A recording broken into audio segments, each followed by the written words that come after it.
जय मां जय मां जय। हमारे चैनल को अवश्य सब्सक्राइब करें और नए अपडेट्स सबसे पहले पाने के लिए इस बेल बटन को दबाना न भूलें। प्रमाणिक गुरु की खोज कैसे करें? भाग 2।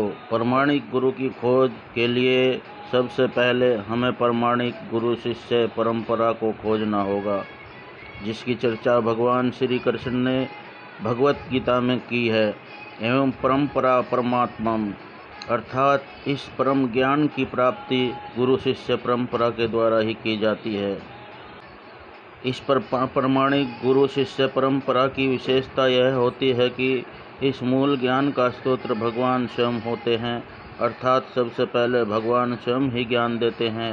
जैसा कि ब्रह्मा माधव गौड़ीय परंपरा में सबसे पहले भगवान कृष्ण यह ज्ञान ब्रह्मा जी को देते हैं, तत्पश्चात ब्रह्मा जी नारद जी को और नारद जी व्यास जी को।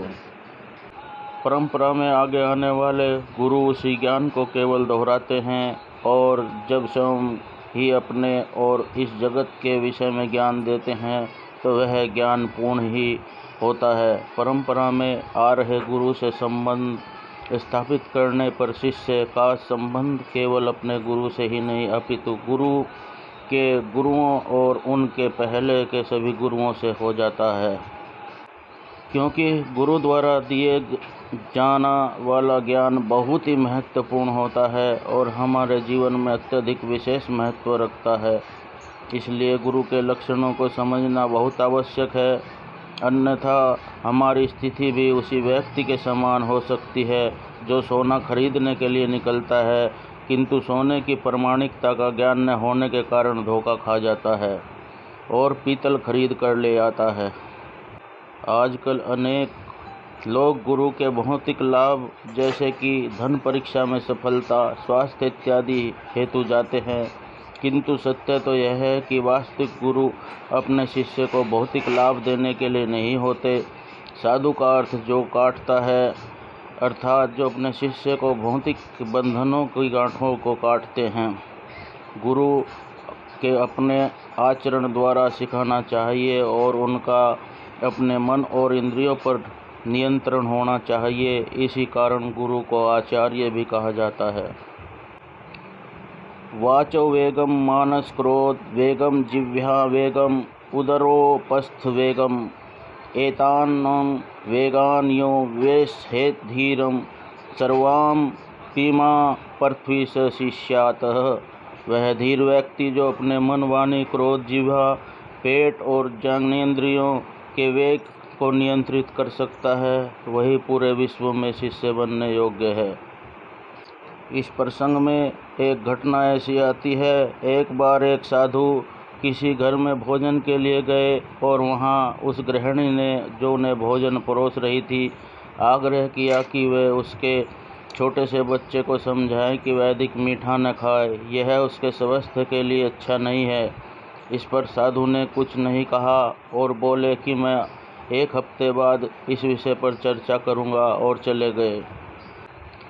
फिर एक हफ्ते बाद वह पुनः आए और बच्चे को समझाने लगे। बाद में उन्होंने गृहिणी को बताया कि एक हफ्ते में पहले तक मैं बहुत मीठा खाता था, किंतु पिछले एक हफ्ते में मैंने मीठा खाना कम कर दिया, इसलिए अब मैं इस बच्चे को इसके विषय में उपदेश दे सकता हूँ।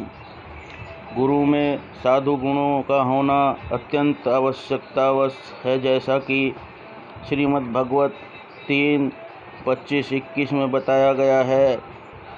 दीक्षित सौम करुणिका सुहृद सवर्वदहीनाम अजातस्त्रव शांता साधव साधुभूषणाम। साधु के लक्षण हैं कि वह सहनशील, कृपालु, सभी जीवों के प्रति मित्रता का भाव रखने वाला होता है। वह किसी के प्रति शत्रुता का भाव नहीं रखता, शांत होता है, शास्त्रों के अनुसार अपना जीवन व्यतीत करता है। गुरु को अवश्य ही भगवान का भक्त होना चाहिए, जैसा कि पद्म पुराण में बताया गया है। षट् कर्म निपुणो विप्रो मंत्र तंत्र विशारदः अवैष्णवो गुरु न स्यात् वैष्णव प्रचो गुरु।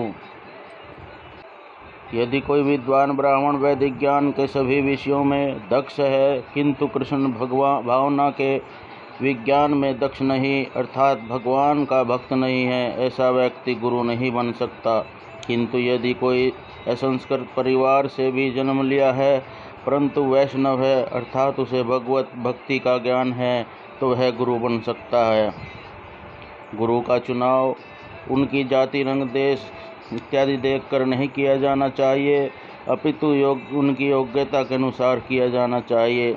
जब किसी डॉक्टर का चुनाव करते हैं तो हम यह नहीं देखते हैं कि वह किस जाति या देश का है, उसकी दक्षता देखी जाती है। उसी प्रकार यही कृष्ण तत्ववेता से ही गुरु होए। जो व्यक्ति भगवान श्री कृष्ण के विज्ञान को जानता है उसे गुरु के रूप में स्वीकार किया जाना चाहिए।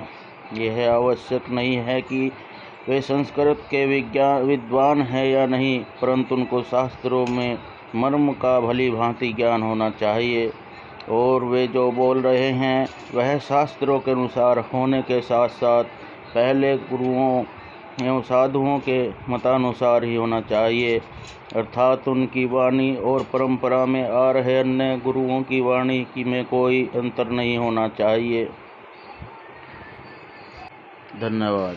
जय माता दी। ओम शिव गोरक्ष। जय माता महाकाली। जय श्री महाकाल।